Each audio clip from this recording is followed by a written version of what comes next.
1 inch is a precise measurement, right, you would think, but no. In the golf equipment industry, sometimes an inch isn't exactly an inch. For that matter, a degree isn't exactly a degree either. 19 degrees of loft, that's fairly concrete, isn't it not so fast. In past years 19 degrees could have meant anything from 17 degrees to 21 degrees. Units of measure that the rest of the world treats as absolutes, the golf equipment world often handles with all the precision of baseballs in the neighborhood play. Spec sheets tell one story, but until you measure consistently and accurately, it's hard to know exactly what you're swinging. More tools, more data. Late last year we announced a partnership with Golf Mechanics, the industry leader in equipment measuring tools and gauges. With our new suite of tools, which for of this post includes a digital swing weight scale, loft gauge, and a USGA standard ruler, we can provide even more details about the clubs we test.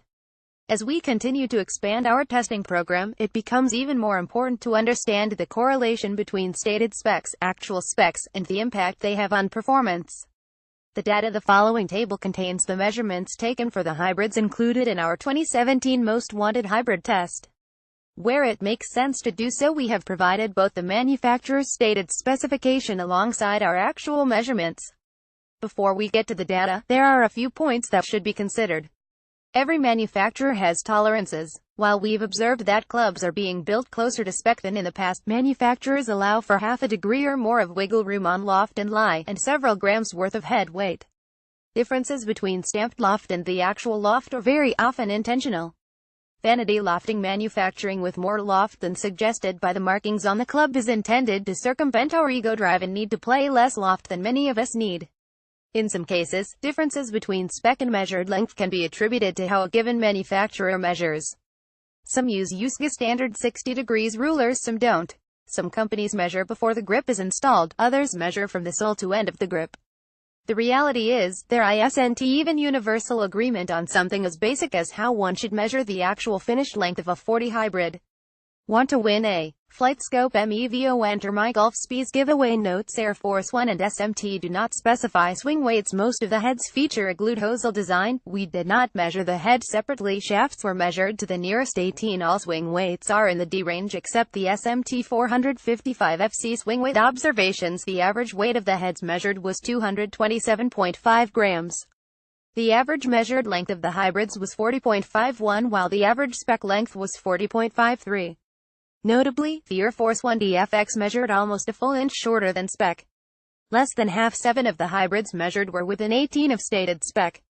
The longest hybrid measured 40.825 is the Mizuno JPX 900. The shortest hybrid measured 40.125 include Cobra King F7, Ping G, Wilson Staff FG2 or F5. The average stated loft is 19.06 degrees, while the average measured loft is 18.90 degrees.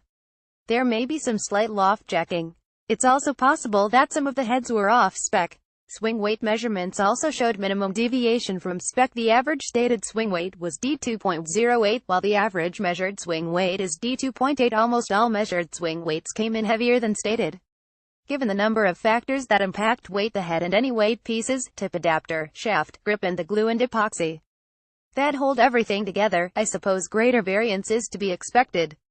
What does this mean for you? Understanding the actual static differences between clubs and how those differences influence performance is important. Across the averages of an entire test pool, the differences between clubs can appear minimal, but on an individual basis, these static factors often lead to significant performance differences. Unfortunately, despite what's often suggested, there is no single right answer, no right length, right loft, and right swing weight that's perfect for everyone.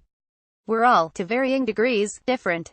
Your best results will come when you find the combination of variables that works for your swing profile. A golf lesson probably wouldn't hurt either. Tools used to produce the measurements referenced in this article. We used the following tools from Golf Mechanics.